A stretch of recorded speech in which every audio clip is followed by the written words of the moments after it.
Merci. Bonjour. Bonjour et bienvenue à vous, mesdames et messieurs, à cette toute première séance plénière spéciale du Forum MedDays 2023. Je suis Manal Bernoussi, je suis très heureuse d'être parmi vous ce matin. La thématique dont nous allons traiter ce matin nous a touchés dans notre chair. C'est le 8 septembre 2023, à 23h11 très précisément, que la terre a tremblé au Maroc. Notre pays a été frappé par un séisme majeur provoquant des dégâts considérables, matériels et humains, parmi les plus importants de ces dernières années. Et cela a grandement impacté la région de l'Haouz notamment, mais aussi la région de Tel Oudent, qui sont, comme vous le savez, toutes les deux majoritairement rurales. La réponse de l'État a été rapide et efficace, louée et soutenue par de nombreux pays dans le monde. D'autres ont questionné la réactivité et la fluidité. Nous aurons l'occasion d'en parler ce matin et d'avoir des réponses du terrain. Alors pourquoi c'est important d'en parler? C'est important d'en parler parce que l'objectif est réellement de capitaliser sur cette expérience pour bâtir un Maroc plus fort, un Maroc plus juste et mieux préparé à ce que pourrait nous réserver l'avenir. C'est l'occasion pour nous de réfléchir ensemble aux facteurs clés de succès pour que cette phase cruciale de la reconstruction soit la plus efficace possible dans un contexte de généralisation en cours de la couverture sociale. On dit que dans tout challenge réside un cadeau. Ce séisme a mis en lumière l'importance de la capacité de l'État, sous le leadership de Sa Majesté le roi Mohammed VI, à répondre aux catastrophes de grande ampleur. Il a par ailleurs démontré également l'urgence plus que jamais de mettre en place un État social, comme l'a souligné Sa Majesté dès l'année 2009 déjà. Alors, pour débattre de ces sujets, j'ai le privilège et le grand plaisir ce matin d'être accompagnée par des panélistes de haut vol. Et ensemble, nous allons accueillir donc ce matin Docteur Jean-François Corti, je fais de ma gauche vers la droite, qui est médecin, auteur, vice-président de Médecins du Monde, chercheur associé en humanitaire et développement à l'IRIS, enseignant également en France. Bienvenue à vous, docteur. Nous avons également parmi nous son Excellence, Madame Nouzha Bouchareb, ancienne ministre de l'Aménagement du Territoire national, de l'Urbanisme, de l'Habitat et de la politique de la ville, et également très impliquée dans la société civile. Nous allons en parler un peu plus dans quelques instants. Parmi nous ce matin également, Madame Noélia Richard, représentante résidente adjointe au Programme des Nations Unies pour le développement, le PNUD. Bienvenue à vous, chère madame. Parmi nous également ce matin, Monsieur Jamal Belharache, qui est CEO des Hauts Conseils, Royaume du Maroc, bienvenue. Et aussi, nous avons le plaisir d'avoir Monsieur Abdelkbir Lalouaoui, qui est du ministère de l'Équipement et de l'Eau, qui est directeur des travaux et de l'exploitation routière. Voilà. Merci, mesdames, messieurs, de nous accompagner ce matin dans cet échange. Alors, sans plus tarder, je vous propose que nous démarrions notre conversation. Je vais démarrer par vous, Monsieur Lalouaoui, pour en savoir un petit peu plus sur quelles étaient les premières actions entreprises par les autorités marocaines pour atténuer l'impact du séisme sur la population et les infrastructures. Alors, si vous le voulez bien, ce matin, nous allons procéder en 3 temps. Nous aurons le temps largement de faire 3 tours de table et puis d'ouvrir aussi au public pour que vous puissiez interagir avec nous. Dans un premier temps, on va vraiment s'intéresser aux mesures et réactions immédiates. Comment on s'est mobilisé en tant que société civile, État, toutes les parties prenantes de manière immédiate. Dans un deuxième temps, on s'intéressera à la reconstruction, la mise en place de l'État social. Et enfin, on réfléchira ensemble sur qu'est-ce qu'on retient de tout cela. Comment avancer. Alors, à vous, cher monsieur, pour nous éclairer un petit peu sur les mesures immédiates qui ont été mises en place par l'État marocain. Merci. Merci madame. Mesdames et messieurs, honorable assistance, donc c'est un grand plaisir d'être parmi vous Je suis ici pour représenter M. Nizar Baraka, le ministre de l'Équipement et de l'Eau, qui malheureusement n'a pas pu se joindre à nous aujourd'hui. Il m'a chargé de vous transmettre donc ses salutations distinguées et ses sincères excuses pour ne pas pouvoir être avec nous aujourd'hui. Donc, mesdames et messieurs, au nom de l'assistance, donc c'est une grande fierté pour nous donc de participer à la session plénière d'ouverture de ce forum sur le thème de le Maroc face aux conséquences du séisme de 8 septembre, État social, solidarité et reconstruction. Un thème qui reflète l'un des défis majeurs que relèvent aujourd'hui tous les Marocains sans exception, et qui consiste à axer notre intention immédiate sur la reconstruction et l'aide aux personnes touchées avec ce séisme d'El Haouz. Concernant votre question, madame, il y a lieu de signaler que dans le cadre de la cellule de crise instaurée par le gouvernement marocain, conformément aux orientations de Sa Majesté le roi Mohammed VI, que Dieu l'assiste, notre ministère, comme d'autres départements, ont procédé dès les premières heures donc pour le recensement des routes coupées et pour, suite au séisme, et de mobiliser tous les moyens humains et matériels nécessaires pour rétablir la circulation surtout en ce qui concerne notre ministère, les tronçons routiers coupés et endommagés, et pour pouvoir faciliter l'accès aux douars sinistrés et pour surtout acheminer donc, les aides sanitaires et secourir les zones sinistrées.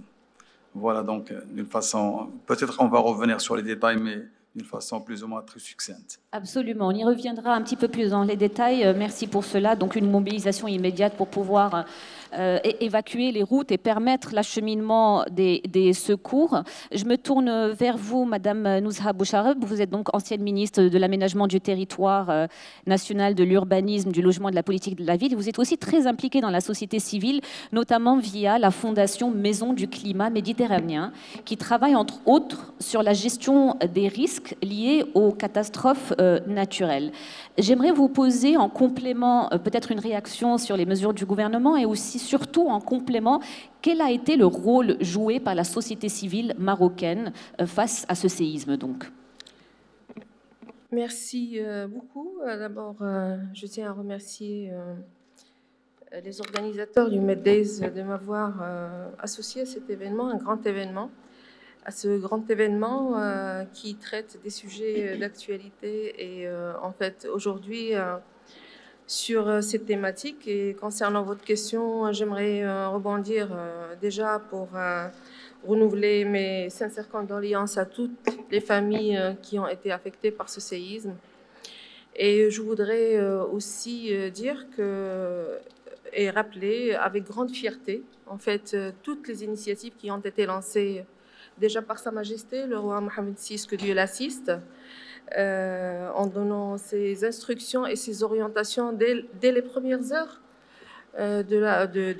Si vous me permettez, j'aimerais juste m'assurer qu'on vous entend dans la salle. Est-ce que vous pourriez me faire un signe si vous entendez bien? Sinon, je vais demander l'aide de l'équipe technique pour bien ajuster les micros pour nos speakers. Vous nous entendez? Un peu? D'accord. Si on peut peut-être à l'équipe technique nous ajuster le volume des micros et aussi les rapprocher. Merci beaucoup. C'est bon? Ah ben super, là c'est bien. Donc je disais que je rappelle avec une grande fierté déjà, en tant que Marocaine, toutes les initiatives qui ont été lancées par Sa Majesté le roi Mohammed VI, que Dieu l'assiste, dès l'avènement de ce séisme, dès les premières heures, en donnant ses instructions aux autorités locales de venir en aide aux sinistrés et aussi pour toutes les initiatives aussi de Sa Majesté pour soutenir et pour son approche surtout de proximité en visitant les sinistrés, les personnes qui ont été affectées au niveau des hôpitaux, toutes les réunions et les orientations que Sa Majesté a données aussi bien au gouvernement qu'à l'autorité pour venir en aide bien sûr aux personnes sinistrées. Et je félicite aussi c'est une occasion pour moi aussi de féliciter, de saluer tous les efforts, des efforts considérables et les grands sacrifices qui ont été faits par les équipes de secours, que ce soit les forces armées royales, la Sûreté nationale, les forces auxiliaires, et j'en passe, la Fondation Mohamed V aussi pour la solidarité. Et en fait, pour revenir à votre question, je tiens bien sûr à rappeler que le séisme tel qu'on l'a vécu a montré que la résilience des populations n'est pas liée uniquement à la gestion de la crise autant de T, mais il va au-delà. Je pense qu'aujourd'hui, à travers cette catastrophe que le Maroc n'a jamais connue, ce séisme nous a montré à quel point cette question de solidarité et de mobilisation de la société civile, qui est la question que vous m'aviez posée, passe aussi comme, je dirais, un acte très important pour asseoir la résilience des populations. Et je pense que la solidarité du peuple marocain avec son roi a été un des points importants qui ont pu démontrer une certaine résilience de la population marocaine face à cette catastrophe. Je voudrais aussi signaler que toutes les formes de solidarité qu'on a vues, on peut les classer en trois dimensions. La première dimension, c'est une dimension officielle qui a été bien entendu lancée par Sa Majesté, qui a donné cet élan de solidarité en premier lieu à travers plusieurs actions, comme j'ai dit tout à l'heure. La visite, bien entendu, des sinistrés, la création du fonds, bien sûr, de solidarité qui permet de centraliser un petit peu tous les aides volontaires des citoyens, des institutions publiques, privées, etc. Le lancement des aides financières aussi dès le premier mois du séisme, que ce soit pour venir en aide aux ménages sinistrés, et aussi le lancement du programme de reconstruction et aussi du programme, de la première tranche déjà du programme de reconstruction et de réhabilitation, qui est aussi un effort très important, et un programme très important plutôt, qui a été lancé par Sa Majesté. Donc pour dire que la première action de solidarité qui a été lancée et portée par Sa Majesté a eu beaucoup d'impact et a été le vrai dynamo en fait pour tirer vers l'avant et créer cette dynamique de solidarité qui est portée par les autres acteurs. Et en deuxième dimension, bien sûr, on a vu une société civile qui a été très réactive dès les premières heures et qui s'est mobilisée et qui est venue de partout d'ailleurs, que ce soit du Maroc ou d'ailleurs, pour bien sûr venir en aide, que ce soit à travers des opérations de secours, d'aide, etc. Et à leur tête, bien sûr, la Fondation Mohamed V pour la solidarité, qui avait un rôle d'aide, mais aussi un rôle de coordination, parce que l'action de coordonner un petit peu toute cette dynamique portée par la société civile et de ne pas avoir un effet inverse en bloquant un petit peu ou en nuisant un petit peu les opérations de secours était très importante en ce moment, bien sûr, quelques heures après la crise. Ensuite, en troisième dimension, vient la mobilisation spontanée et très émotive, bien sûr, des communautés. On a vu des citoyens s'organiser d'eux-mêmes pour venir en aide, bien sûr, aux sinistrés. Il y a des milliers de Marocains qui se sont déplacés pour incarner et qui ont incarné aussi cette question de résilience collective d'une nation. Je pense que tout le monde a vu un peu comment comment cet élan de solidarité a été structuré.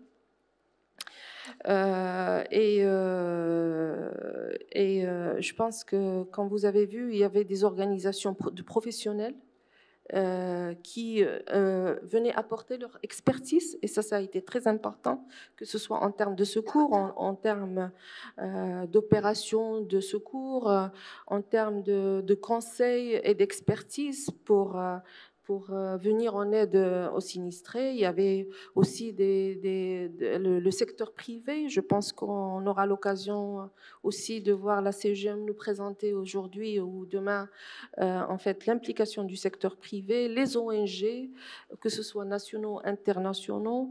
Et je pense que cette solidarité aujourd'hui et cette mobilisation nationale avec l'appui bien sûr des ONG internationales et l'élan qui a été donné par Sa Majesté peut être considéré de mon point de vue comme un cas de bonne pratique en fait pour la gestion de la crise, démontrant ainsi les multiples faces d'une gestion de crise. Il ne s'agit pas uniquement de sauver des vies, mais il s'agit de sauver des vies et en même temps rassurer, stabiliser et surtout rendre confiance dans le système en fait central ou du gouvernement qui est en charge de gérer cette crise bien comme il faut.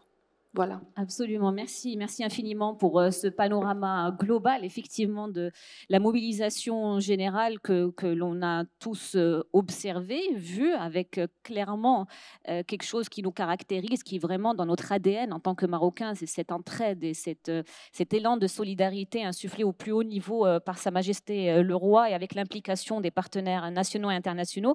Je me tourne vers vous, Monsieur Jamal Belharache, vous militez depuis plus de 25 ans pour la mise en place d'un contrat social. Vous êtes militant notamment sur les questions de l'éducation, de la lutte contre le chômage au Maroc et sur les droits des salariés.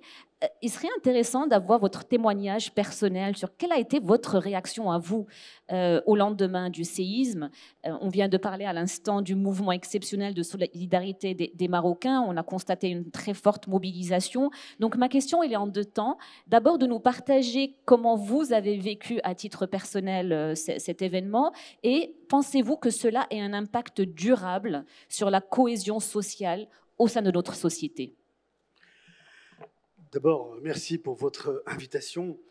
La petite anecdote, c'est que le jour du tremblement de terre, j'étais à Tanger. Et c'est ma fille qui était à la maison, donc à 11h du soir, qui m'appelle en panique. Et en fait, je n'avais pas vraiment réalisé.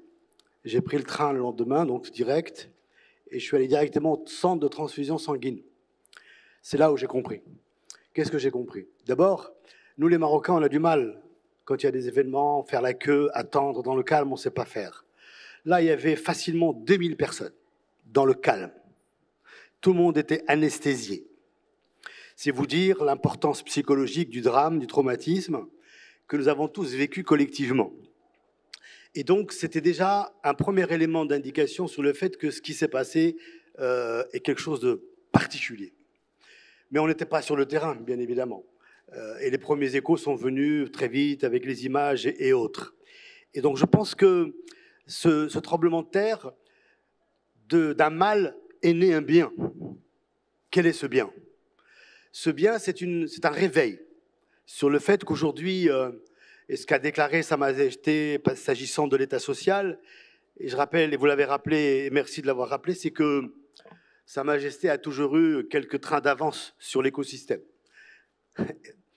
Depuis 2009, il avait appelé à la mise en place d'un contrat social, mais depuis, il ne s'est pas passé grand-chose. Le House, c'était clairement, et on a reçu de plein face, le fait qu'il y avait deux Maroc et qu'il ne pouvait plus y avoir deux Maroc. Et c'est pour ça que la gestion de la crise a été d'abord exceptionnelle, parce qu'on n'a pas cédé à la gesticulation, mais on a géré la crise de manière calme, organisée, mesurée. Et le fait que l'ensemble des corps de notre pays ait joué vraiment le jeu, que ce soit l'armée, la sécurité, etc., c'était juste incroyable. C'était tellement incroyable que ça a surpris beaucoup de pays qui ne comprenaient pas qu'on n'était plus un pays du tiers-monde, mais qu'on était adulte. Mais ce n'est pas grave. L'histoire retiendra le fait que le Maroc a su gérer et a très bien géré. Maintenant, ce qui est important, c'est toujours le day after. C'est ça qui est important. Le Marocain a toujours su gérer les choses dans l'urgence. On sait faire. On sait faire. On est très fort. La question, c'est comment on gère nos émotions pour qu'ensuite, les choses s'installent et s'ancrent dans le temps. C'est comme une conduite de changement dans une entreprise. Le changement ne se décrète pas, il s'organise dans le temps. On fait évoluer les choses. Et là aussi, la crise a été gérée de manière admirable dans le sens où, tout de suite, il y a eu la mise en perspective avec les décisions royales sur la mise en place de mesures, etc. Et c'est important pour ceux qui ont vécu le tremblement de terre. C'est important, parce que bien évidemment, il y avait la dynamique, la société civile, etc. C'est très bien. Mais la mise en perspective, c'est donner de l'espoir. Parce que quand on vit ça, on se dit c'est terminé pour moi. Mais là, on leur a dit non, c'est pas terminé. L'avenir est possible. Et on va reconstruire. Et ça, c'est fondamental. Et il faut que toute la société marocaine se dise qu'on est en capacité de faire des choses et que la résilience n'est pas un concept abstrait. Maintenant, encore une fois, c'est qu'est-ce qu'on en fait après? Comment on l'ancre dans le temps? Et je pense qu'aujourd'hui, et je pense que ça sera l'objet de la conversation tout à l'heure pour ne pas trop monopoliser le truc, deux choses importantes pour moi. C'est bien sûr comment on construit l'après, sans oublier que le rural est un capital immatériel incroyable du pays et qu'on ne doit pas urbaniser le rural. Donc ça, c'est important. Et la deuxième chose qui est importante, c'est, encore une fois, sur la question de l'éducation, c'est ne pas avoir de rupture éducative dans la chaîne de valeur éducative et que continuer à envoyer les enfants à l'école est important aussi. Et je pense que là aussi, des mesures ont été prises dans ce sens. Voilà pour le témoignage. Merci infiniment pour ce témoignage. Et effectivement, vous avez raison, deux points extrêmement importants. On accordera le temps nécessaire dans le deuxième tour de table pour rentrer dans le détail de ce qu'il y a lieu de faire dans cette phase de reconstruction, parce que, comme vous le dites si bien, ce qui importe, c'est le après. Et qu'au-delà de l'aspect émotionnel du moment et de cet élan exceptionnel que nous avons tous observé, eh ben, il faut éviter le risque que tout cela se calme et que ça part aux oubliettes. Et je suis sûre qu'on aura beaucoup de choses à dire sur le sujet. Alors, je me tourne vers vous, Madame Noélia Richard. Vous êtes la nouvelle représentante résidente adjointe du programme des Nations Unies pour le développement, ici au Maroc, le PNUD donc. Étant donné que le PNUD n'est pas un acteur d'urgence en tant que tel, est-ce que vous pourriez nous partager comment vous avez perçu les efforts qui ont été déployés?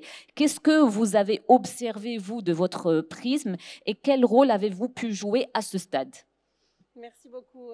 Merci, Madame Bernoussi. Mesdames et messieurs, c'est un vrai plaisir d'être ici parmi vous et je remercie les organisateurs aussi de convier le PNUD à cette importante discussion.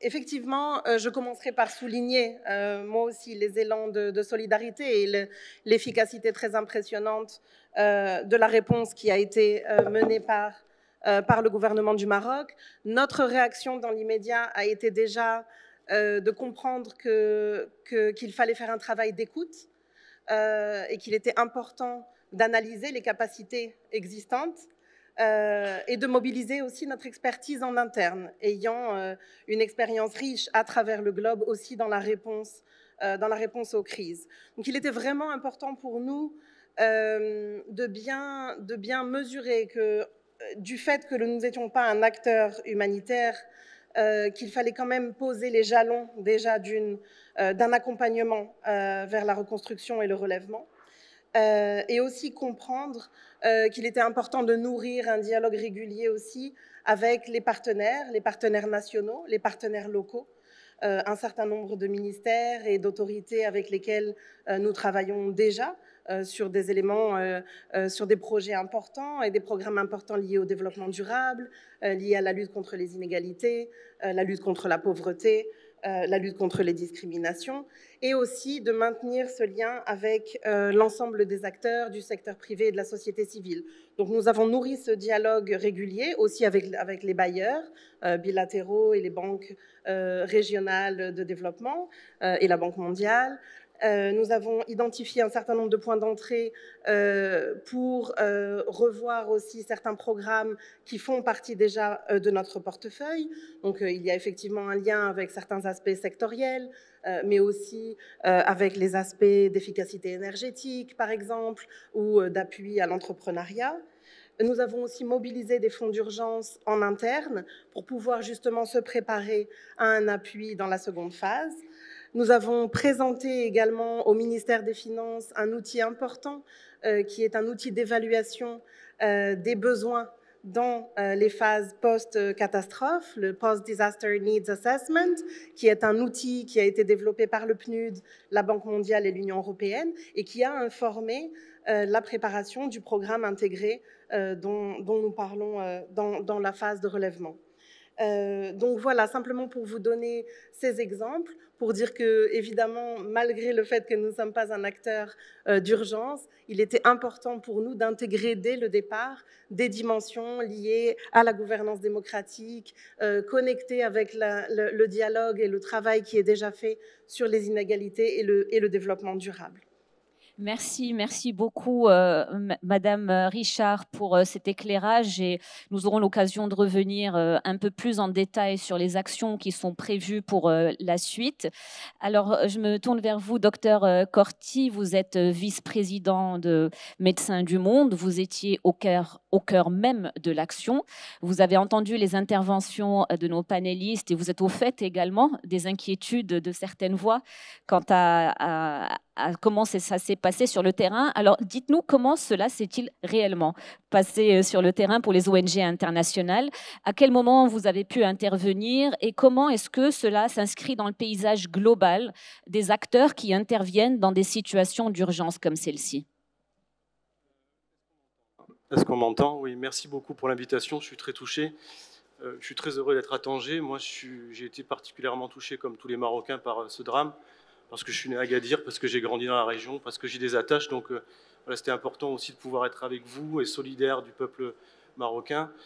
Voilà, on a vu d'emblée que la réponse au tremblement de terre, elle a été dans l'urgence proportionnée et adaptée.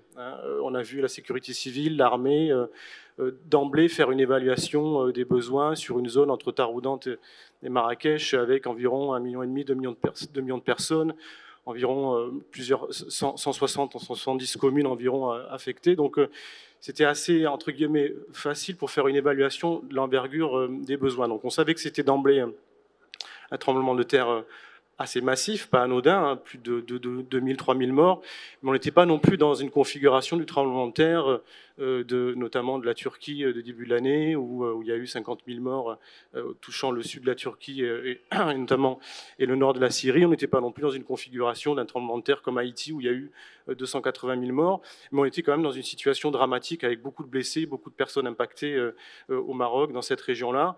Et donc, ce qu'on a pu voir, moi, j'étais pas présent sur le terrain, mais j'étais en lien avec les partenaires d'autres associations, avec les équipes aussi des partenaires de Médecins du Monde, des associations qui sont présentes aussi au Maroc. Je pense à CARE Maroc notamment et d'autres associations locales. On a rapidement vu qu'effectivement, sur la réponse à l'urgence, sur tout ce qui relève du médical, il y avait des postes avancés qui ont été mis en place, des hôpitaux de campagne, les malades ont pu être référés lorsque cela a été nécessaire vers notamment l'hôpital de Marrakech. Il y avait beaucoup de blessés en lien avec des écrasements, avec on connaît ces pathologies qui nécessitent de la dialyse, entre autres, mais sur le constat global, sur la phase d'urgence, il me semble qu'on était assez d'accord, la plupart des organisations, notamment internationales, pour dire qu'il y avait une réponse qui était proportionnée. Il faut comprendre que dans les motivations et les principes d'action des ONG, comme celle de Médecins du Monde par exemple, où on est sur des principes d'impartialité, sur des principes de solidarité, où dans les conflits, on est de part et d'autre de la ligne de front, on ne prend pas position pour l'un ou pour l'autre, on est simplement sur le terrain à essayer d'apporter des solutions médicales et évidemment témoigner de certaines situations difficiles. L'objectif, c'est pas de se substituer aux autorités locales ou autres, c'est de savoir dans quelle mesure on peut être une plus-value par rapport à un système de santé qui peut être en rupture ou pas du fait d'une catastrophe naturelle ou du fait d'un conflit. Et au Maroc, on a vu les autorités locales, accompagnées d'une société civile très mobilisée, répondre de manière proportionnée en faisant le choix de ces alliances, parce qu'effectivement, il y a eu aussi un appel à certains pays pour intervenir, mais il n'y a pas eu d'appel à l'aide internationale, comme on peut le voir dans certaines catastrophes. Et donc, les ONG, on intervient si on a une plus-value à un dispositif en place, en rupture ou pas. C'est vrai que sur la catastrophe et sur le temps de l'urgence, une organisation comme Médecins du Monde, Médecins sans frontières et d'autres, on a fait des évaluations, on a vu que le dispositif était bien en place. On a vu aussi une société civile très mobilisée. Donc je dirais que notre plus-value sur le temps de l'urgence, il était très relatif. En revanche, sur le moyen long terme, on y reviendra, il y a des perspectives de travail. C'est ce que fait Médecins du Monde avec ses partenaires de terrain associatifs aujourd'hui au Maroc, sur notamment tout ce qui relève de la santé mentale, hein, qui est souvent une niche médicale qui n'est pas toujours pris en charge de manière très proportionnée, sur du soutien peut-être à des familles qui, on le voit dans d'autres catastrophes naturelles, vont avoir des difficultés à se reloger. Hein. Moi, je suis intervenu, je coordonnais les opérations de Médecins sans frontières, notamment à Bam en 2003, en Iran, sur le tremblement de terre qui a tué 10 000 personnes. J'étais aussi au Pakistan en 2005, à Mansehra, où il y a eu aussi des milliers de morts. On a vu des mobilisations plus ou moins proportionnées dans l'urgence, mais surtout, on a vu un an après toujours des gens qui dormaient dehors ou qui dormaient dans des tentes. Donc il y a cet enjeu de l'inscription dans la durée qui va être importante, qu'il va falloir suivre dans un contexte où voilà, le Maroc est la 5e puissance économique d'Afrique, donc c'est pas n'importe qui comme pays, c'est un pays structuré, fort, mais où il y a, comme dans beaucoup d'autres pays, y compris en France d'où je viens, des inégalités sociales importantes sur lesquelles voilà, il faut être vigilant de surcroît dans ces contextes ruraux qui sont reculés. Donc voilà, simplement pour dire que cette réponse dans l'urgence, elle a été proportionnée, que, encore une fois, il n'y a pas eu d'appel à l'aide internationale, et moi je le comprends, vu que l'étendue des dégâts était importante, mais n'était pas non plus démentielle, que le Maroc a pu faire le choix de ses alliances, que ça a pu créer des controverses, notamment en France, hein, sur l'incompréhension à pouvoir accepter certains pays et d'autres dans l'aide. Il faut bien comprendre, dans la géopolitique de l'aide, il y a la diversité des acteurs. Il y a l'aide interétatique qui est légitime entre États, c'est jamais anodin, c'est toujours plus ou moins politique. Et puis, il y a l'aide des organisations humanitaires comme Médecins du Monde et d'autres, où voilà, on est indépendant, on est impartiaux. Et puis, pour lutter contre le risque d'une approche néocoloniale de l'humanitaire qui a été beaucoup pointé du doigt dans les années 80 et 90, eh bien, on s'efforce de plus en plus à ne pas être dans des comportements de cow-boys qui arrivent sur des terrains pour expliquer la vie à tout le monde, mais d'être dans des approches de partenariat avec des sociétés civiles avec lesquelles on partage des causes communes, de solidarité, et donc dans ce moment-là, on essaye d'être au plus proche des associations locales et pour ne pas se substituer à elles. C'est très important de rappeler, on l'a dit, mes collègues l'ont dit, sur des catastrophes naturelles, c'est d'abord les personnes, les voisins, les familles, les réseaux de solidarité de proximité qui sauvent des vies. Donc il faut remettre en question la figure fantasmatique du héros qui arrive du bout de la planète pour sauver la vie. Ça, c'est une autre époque. Voilà. Aujourd'hui, on le sait, c'est d'abord les plus proches, les sociétés civiles concernées qui sauvent des vies. Ça ne veut pas dire qu'ensuite, dans un second temps, sur le temps de l'urgence relatif et sur les semaines ou les mois qui suivent, eh bien, il ne faut pas qu'il y ait une aide internationale. Ce n'est pas ce que je dis. Il faut aussi avoir en tête, et je l'ai observé en Iran, je l'ai observé au Pakistan, que si vous avez trop d'aide, trop d'aide tue l'aide. C'est-à-dire que dans des contextes où on a fait appel à l'international, eh ben, les autorités qui étaient concernées par la gestion à la fois du chaos sur leur propre territoire étaient aussi mis en difficulté par le devoir de gérer une aide massive qui arrive du monde entier et qui, au fond, vient perturber les opérations localement. Donc, il faut, en tout cas, moi, je comprends qu'au niveau du Maroc, vu l'étendue des besoins importants et en même temps voilà, relatifs par rapport à d'autres contextes, c'était nécessaire d'abord de mobiliser les acteurs locaux, ensuite de faire des choix de partenariat, notamment dans le champ de l'aide interétatique, et puis de permettre aux ONG comme MSF, comme Médecins du Monde, et nous on a pu le faire des évaluations sur le terrain en lien avec des partenariats locaux pour ensuite penser une opérationnalité proportionnée et être une plus-value. Voilà, donc dans une tribune, et je m'arrêterai là, j'ai parlé d'une remise en question du partenariatisme humanitaire. Voilà, donc l'Occident n'a pas forcément toujours son mot à dire sur ce qui se passe dans le Sud global, sur certaines catastrophes. Je pense qu'on doit être dans une posture d'accompagnement, d'aide proportionnée, sans forcément se sentir nécessaire dans le fait de porter un jugement sur tout.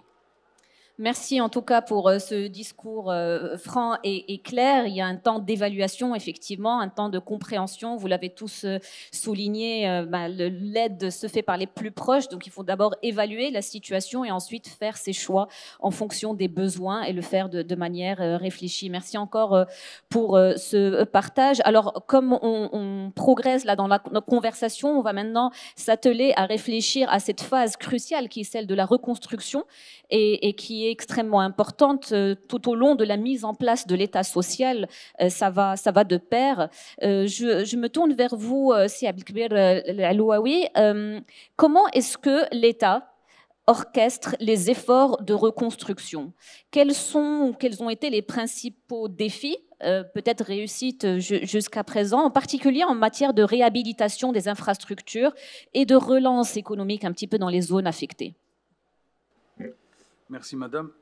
Donc, pour nous, au ministère de l'Équipement, nous considérons que cette stratégie, Si vous pouvez rapprocher votre micro, s'il vous plaît. Merci beaucoup. Merci. Donc, je dis que pour nous, au ministère de l'Équipement, nous considérons que cette tragédie du séisme d'Al Haouz, nous la considérons non seulement comme un défi, mais quand même comme un moteur de changement transformationnel. Il constitue un socle de solidarité, comme il vient d'être signalé dans la première question. Donc, un socle de solidarité exemplaire et sans précédent.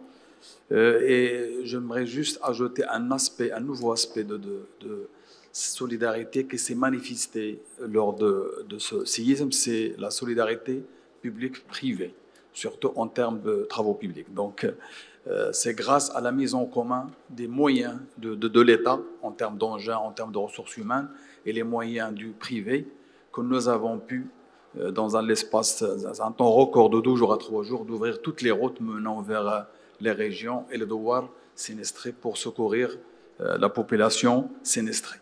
Donc voilà, c'est un aspect qui s'est très bien manifesté et les entreprises nationales citoyennes ont contribué d'une façon spontanée, volontaire, gratuite aux efforts déployés pour la réouverture des routes endommagées par le séisme. C'est un aspect très important.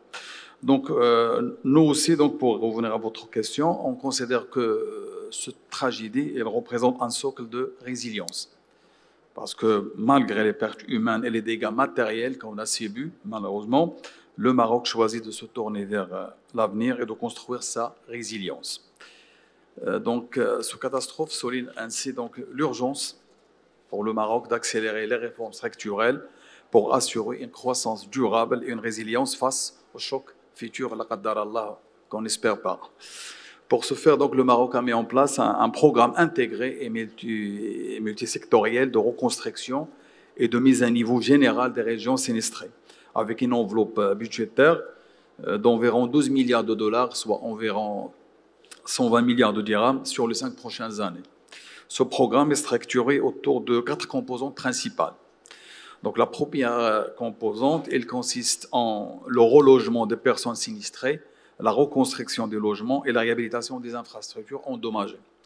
Et une deuxième composante qui consiste en le désenclavement et la mise en niveau des territoriales, c'est surtout le désenclavement territorial. Ce n'est pas le désenclavement en termes des accessibilités ou des accès de voies, mais d'une façon générale, c'est le désenclavement territorial des provinces sinistrées et des régions sinistrées.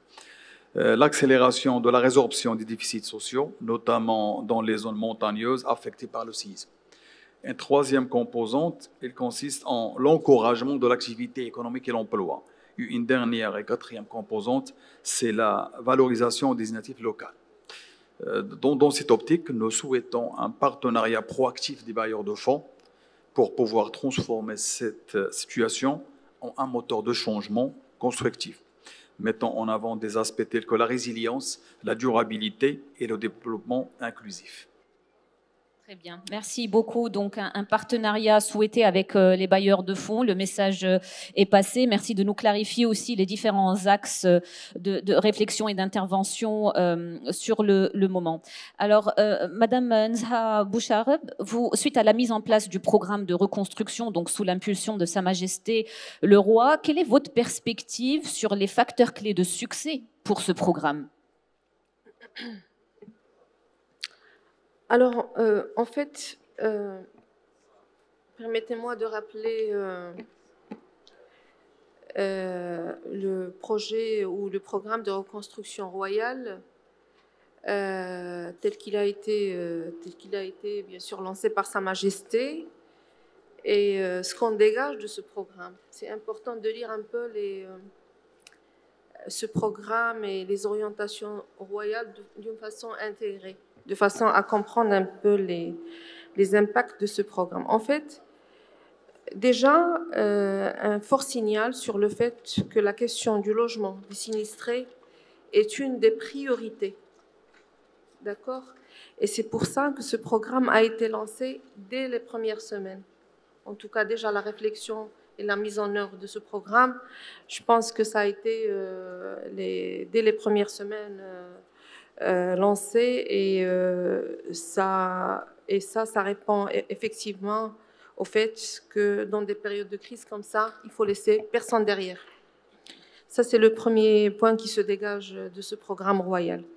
Le deuxième point qui se dégage du programme de reconstruction tel qu'il a été, bien sûr, lancé par Sa Majesté,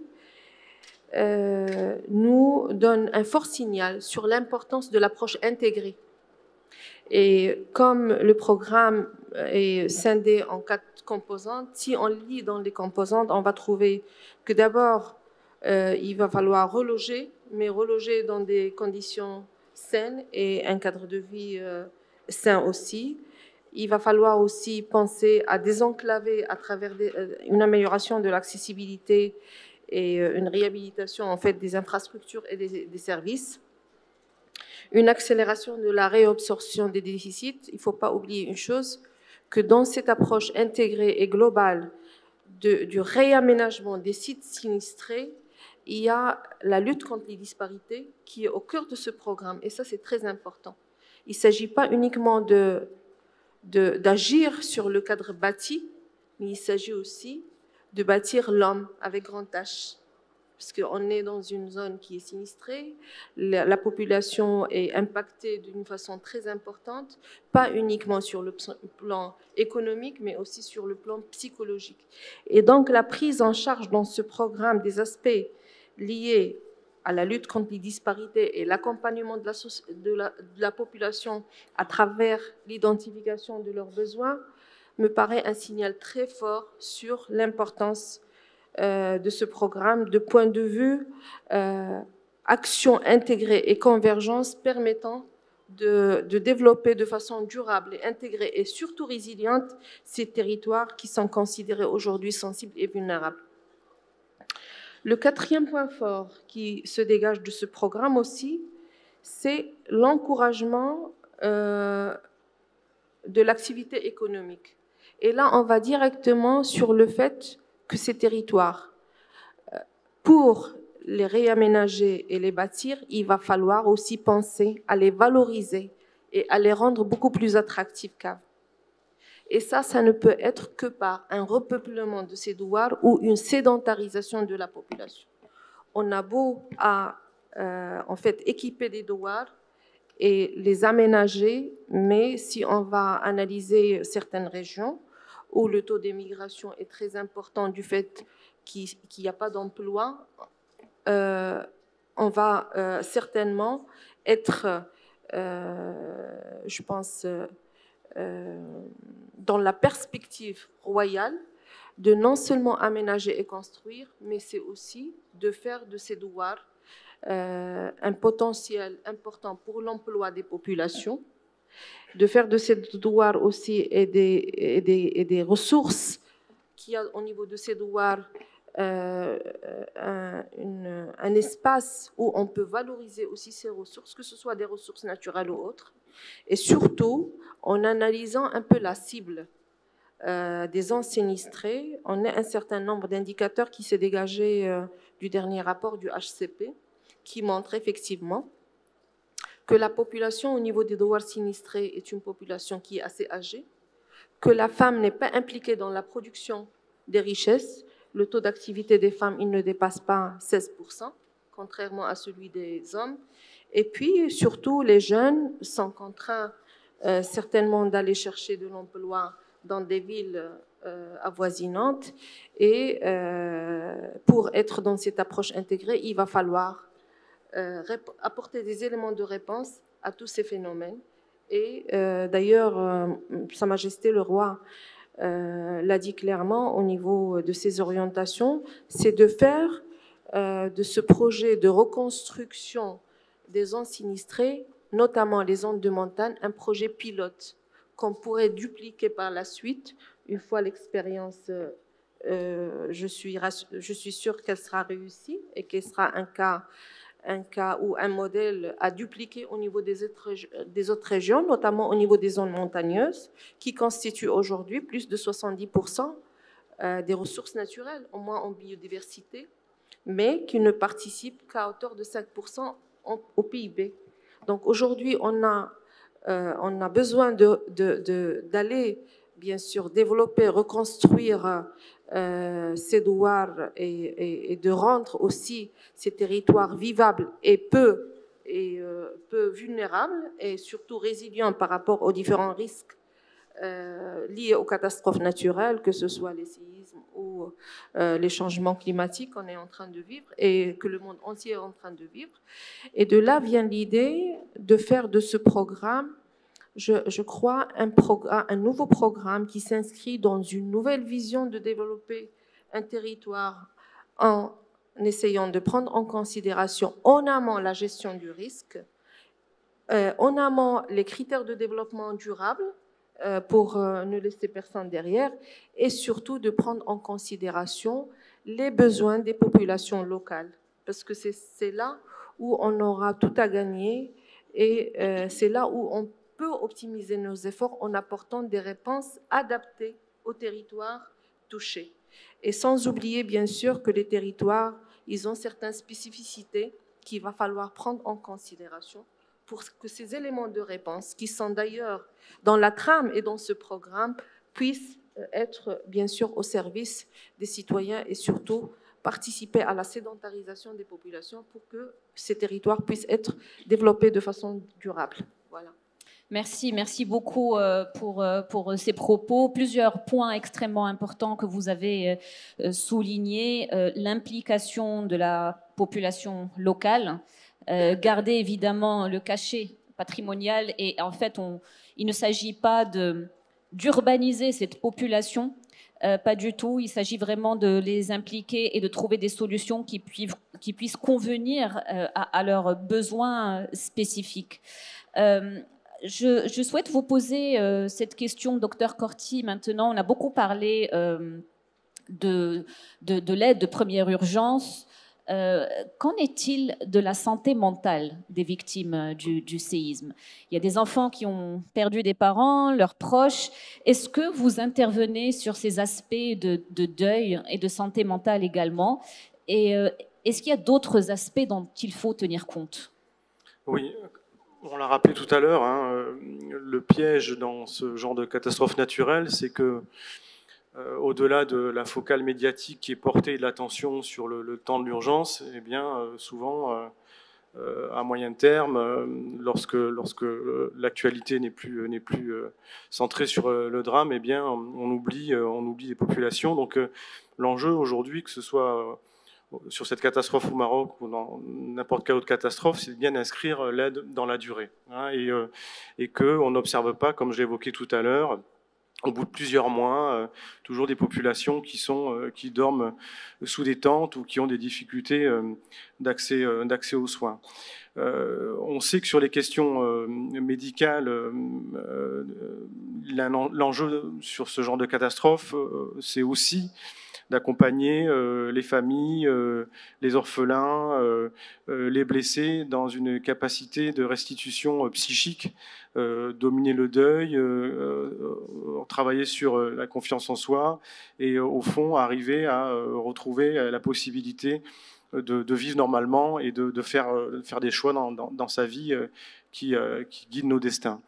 Donc souvent on l'a vu, hein, la question de la santé mentale et le parent pauvre de la prise en charge médicale sur ce genre de situation sachant qu'à l'échelle globale, la santé mentale, sur tout les champs sanitaires globaux à l'échelle de la santé mondiale, reste aussi un chantier sanitaire en friche sur lequel il faut continuer à avancer. Donc, Médecins du Monde et beaucoup d'autres associations aussi, on est investi depuis plusieurs années sur ces questions de prise en charge de santé mentale, avec différentes approches, approche psychanalytique, mais approche psychologique, approche par travail sur des groupes de parole, travail sur parfois la prise en charge médicamenteuse. Voilà, et on voit via nos partenaires au Maroc la possibilité d'être une plus-value dans un tissu sanitaire qui est déjà extrêmement bien développé. Je l'ai rappelé tout à l'heure, le système de santé marocain est au top au niveau africain en tout cas. On vient de toute l'Afrique pour se spécialiser.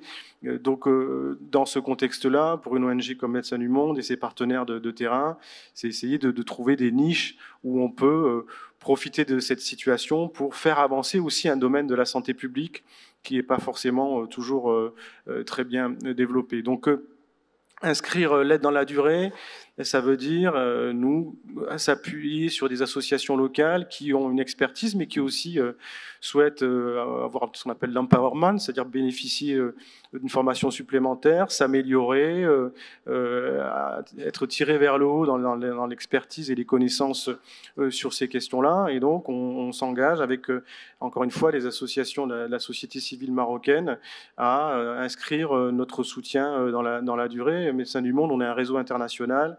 La section belge, espagnole notamment, qui sont investis de longue date au Maroc et qui ont bien l'intention de continuer et de monter en puissance sur le soutien à cette société civile mobilisée. Pour nous, c'est important parce qu'il faut pouvoir saisir l'occasion de ce drame pour, au fond, mettre la focale sur des problématiques qui sont plus chroniques, qui relèvent de la lutte contre les inégalités pour tous, et ça peut être d'un drame une occasion de collectivement pointer du doigt sur des défauts en matière de santé publique vers lesquels on veut être meilleur. Voilà, comment, à partir d'un drame, on essaye de tirer positivement des conclusions sur lesquelles on reviendra après. Donc voilà, tout ce qui relève de l'hébergement, c'est une réalité, il faut l'avoir en tête, ça peut prendre des mois pour pouvoir répondre aux besoins, et donc il faut être vigilant sur ça, sur tout ce qui relève notamment des questions de santé mentale et de déconcentration, décentralisation des soins, et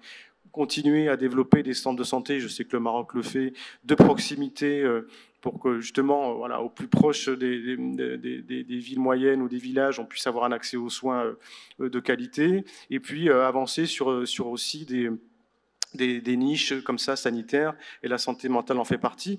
L'occasion aussi, voilà, d'aller au plus près de populations à la marge, je pense usagers de drogue ou autres, qui sont, comme dans beaucoup de sociétés, des groupes populationnels qui sont mis de côté. Ce type de population ont aussi été impactés à leur niveau par le drame du tremblement de terre. Donc c'est aussi comment travailler à une amélioration, la limitation, la réduction des risques, qu'on appelle comme ça dans le langage sanitaire, sur des populations qui ont eu la double peine, c'est-à-dire à la fois le drame du tremblement de terre, plus le fait que, compte tenu de leurs conditions sociales ou de ce qu'ils sont, leur vie est encore plus difficile. Donc voilà, comment se saisir d'une situation dramatique pour collectivement se tirer vers le haut, c'est le rôle d'une organisation comme Médecins du Monde, d'accompagner des associations locales dans ces choix d'une société civile, je le redis, au Maroc, qui a la capacité de savoir vers où elle veut aller.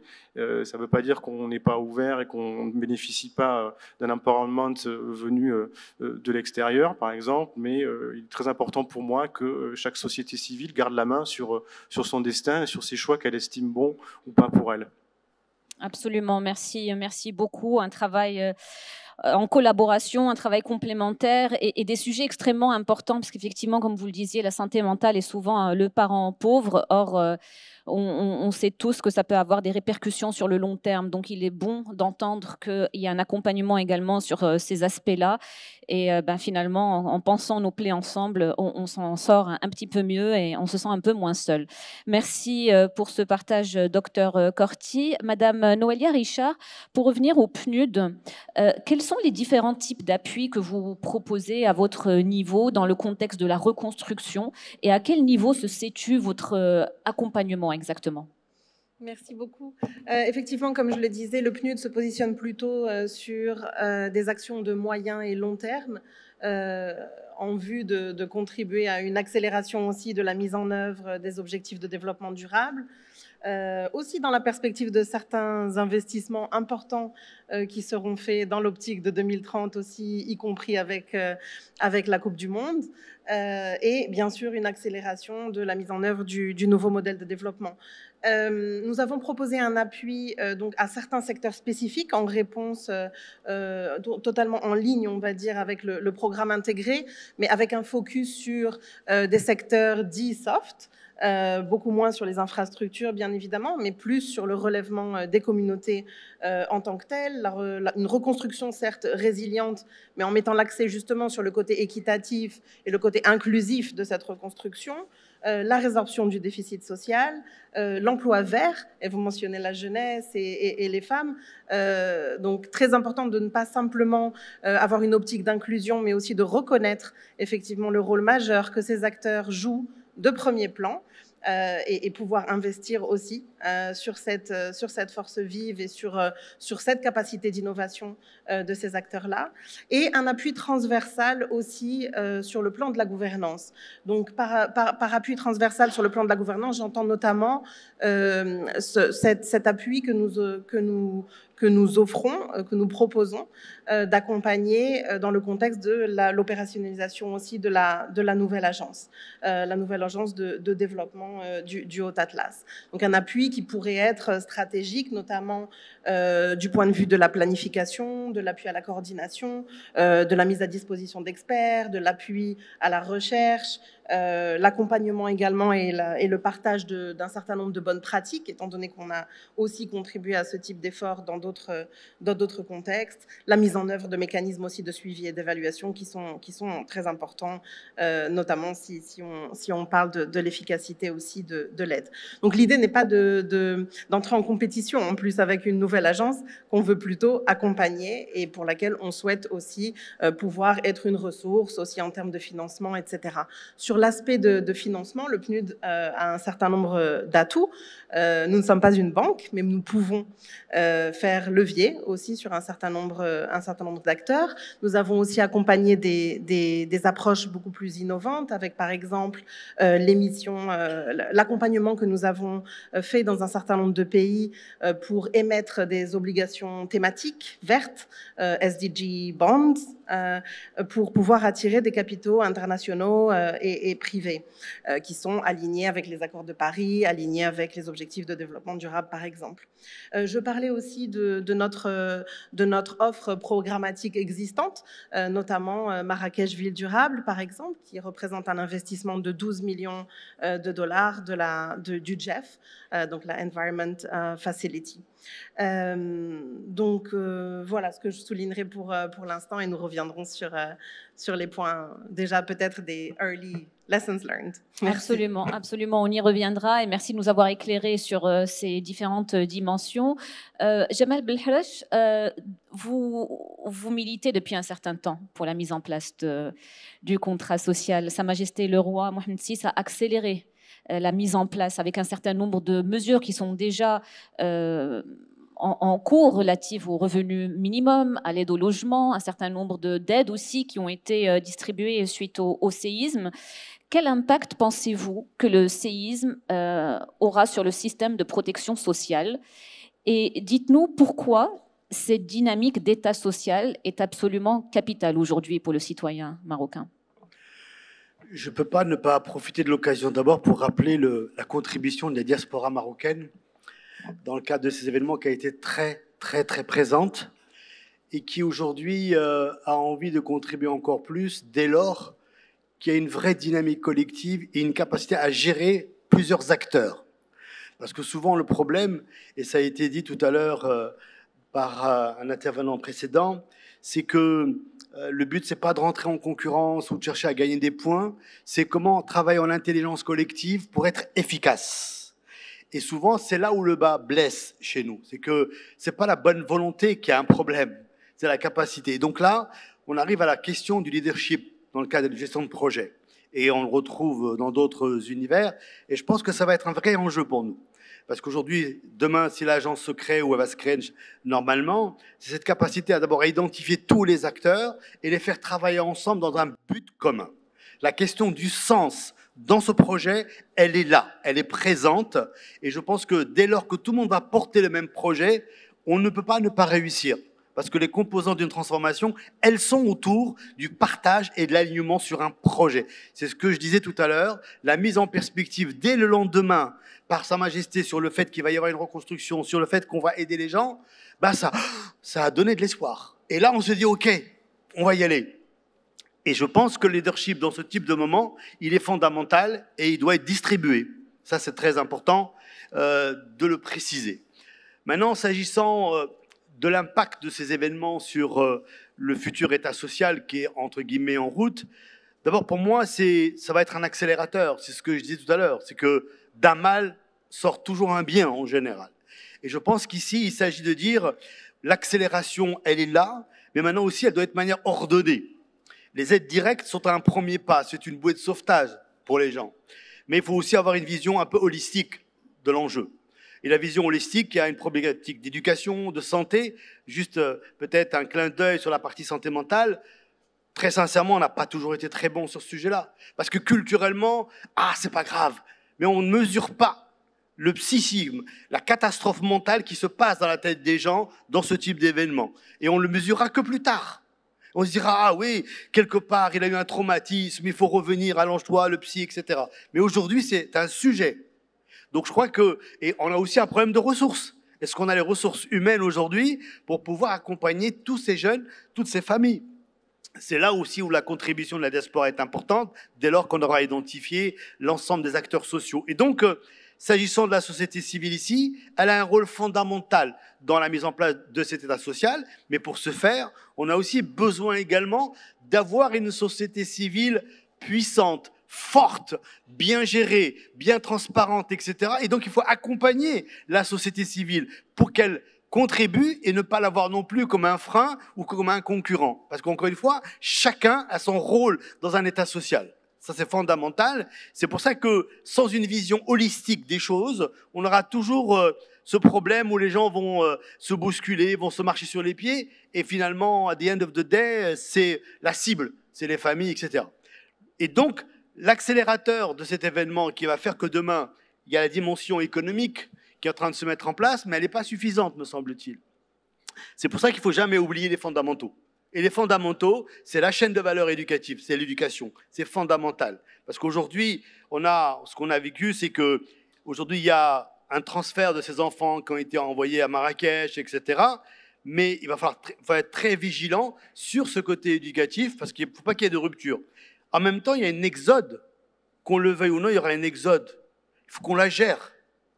Il faut qu'on la gère. Et aujourd'hui, tout à l'heure, ça a été dit par mon collègue à ma gauche ici, par rapport à la dimension du projet qui a été mis en place et la sédentarisation des populations. Elle est fondamentale.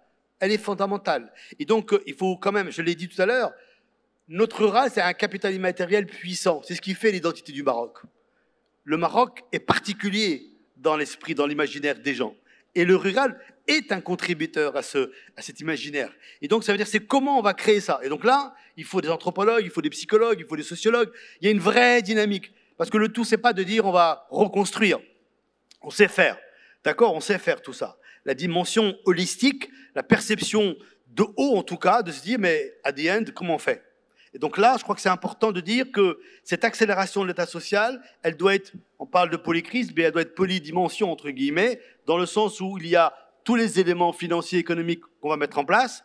Encore faut-il travailler aussi sur leur financement, ce qui est un véritable sujet. N'oublions pas l'exode, qui est un véritable sujet, mais en même temps, la santé mentale, qui est fondamentale ici même. Et le dernier point sur lequel je voudrais faire un peu l'emphase, c'est cette dimension de l'état social.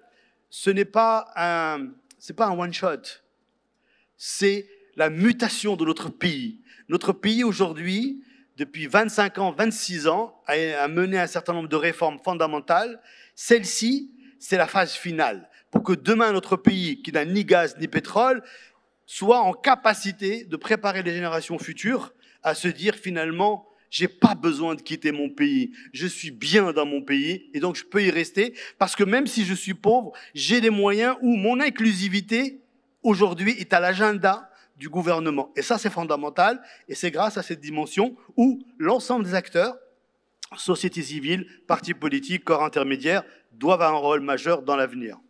Merci beaucoup pour ces propos. On ne peut que être d'accord et embarquer avec vous dans ce que vous dites.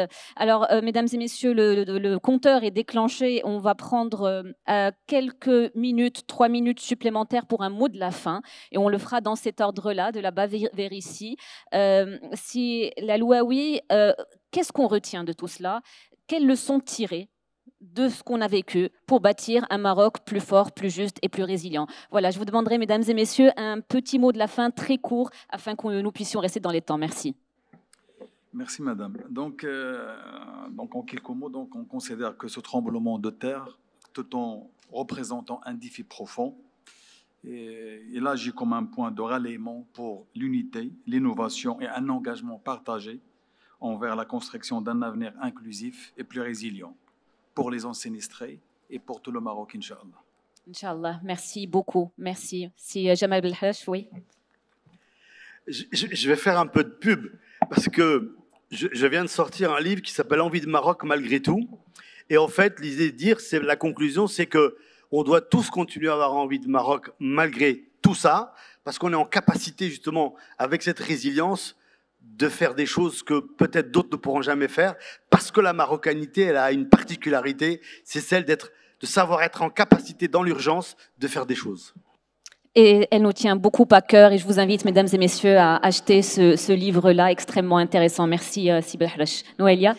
Clairement, je fais écho à cette dernière remarque parce que, effectivement, je pense qu'il y a, on ne peut pas parler de chance, mais il y a une chance extraordinaire, je pense, de aussi effectivement changer peut-être la perception aussi qu'on a peut-être en tant qu'acteurs globaux, régionaux du Maroc.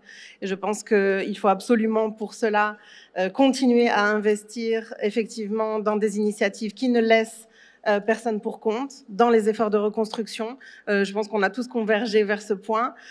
Essentiel d'avoir une approche inclusive et équitable et d'investir directement dans la société civile, y compris la société civile jeune et la société civile féministe. La prise en considération des principes de développement durable et d'environnement, c'est vraiment essentiel. On parle de reconstruction, on parle d'efficacité énergétique. On ne peut pas faire l'économie d'une reconstruction à la va-vite et qui ne prendrait pas en compte effectivement les intérêts et les droits des générations futures. Et l'absolue nécessité, je pense, d'intégrer au plus tôt la gestion et la réduction des risques. Donc dans l'ensemble des plans et des programmes, dans les politiques de développement, dans l'ensemble des initiatives qui sont mises en place. Merci beaucoup. Merci beaucoup à vous, Madame Zaha. Votre mot de la fin. Je pense que tout a été dit. En fait, un Maroc résilient, bien sûr, la résilience émane du citoyen lui-même, c'est-à-dire à travers le changement du comportement, que ce soit en termes de consommation ou en termes de production. Ça, c'est la première des choses.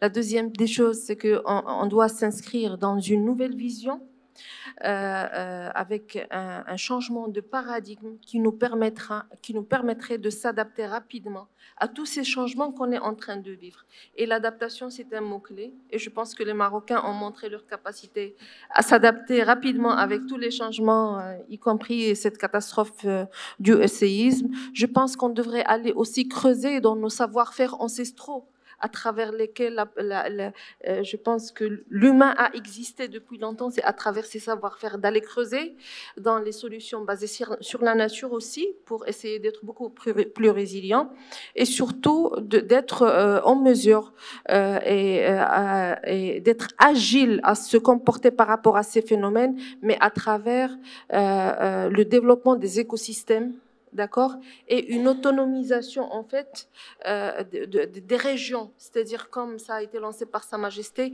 quand on a des réserves au niveau de chaque région, même en situation de catastrophe, on peut gérer au moins pendant une certaine période, même si les accès sont limités. Et en dernier point, je suppose que la résilience est en rapport étroit avec la connectivité et en rapport étroit avec les nouvelles technologies. Sans téléphone et sans bien sûr, connexion au réseau, on aurait peut-être pu être dans des situations beaucoup plus critiques. Mais alhamdoulilah, aujourd'hui, avec, je pense, l'accès au réseau et la connectivité qu'a la population, on a pu minimiser les risques par rapport à ça. Merci. La résilience, la connectivité, l'agilité et ce lien ancestral qui nous est si cher, effectivement. Docteur Corti, le mot de la fin est pour vous.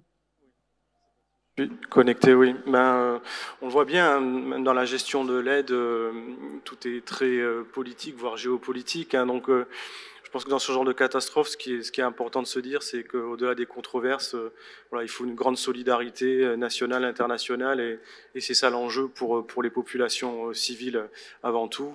L'enjeu, c'est ici comme ailleurs, sur ce genre de catastrophe, d'inscrire l'aide dans la durée, voilà, et que même si l'attention médiatique n'est plus focalisée sur le Haut Atlas, il reste des gens dans le besoin, il va falloir les accompagner sur le plan de la reconstruction, sur le plan sanitaire, on l'a évoqué. Donc voilà, ayons en tête que cette aide, elle s'inscrive dans la durée.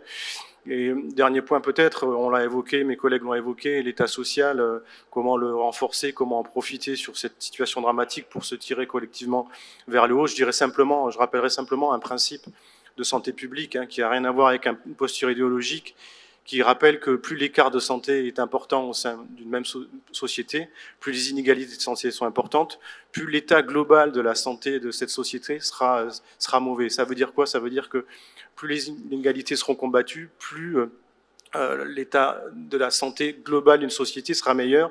Donc pensons lutte contre les inégalités, ce sera bon pour tout le monde. Et puis surtout, impliquons les personnes concernées dans l'élaboration de politiques publiques, de politiques de santé publique, de politiques de lutte contre les inégalités, parce que c'est en s'appuyant sur les personnes concernées, sur une société civile émancipée, sur les associations qui ont de l'énergie, de la ressource, qu'une société civile sera plus positive, plus tournée vers le haut, vers l'avenir, et dans une meilleure cohésion sociale globale. Merci. Voilà, mesdames et messieurs, tout est dit. Un grand merci pour votre attention. Je vous remercie de les applaudir bien fort. Quant à moi, je vous dis à très bientôt. Merci.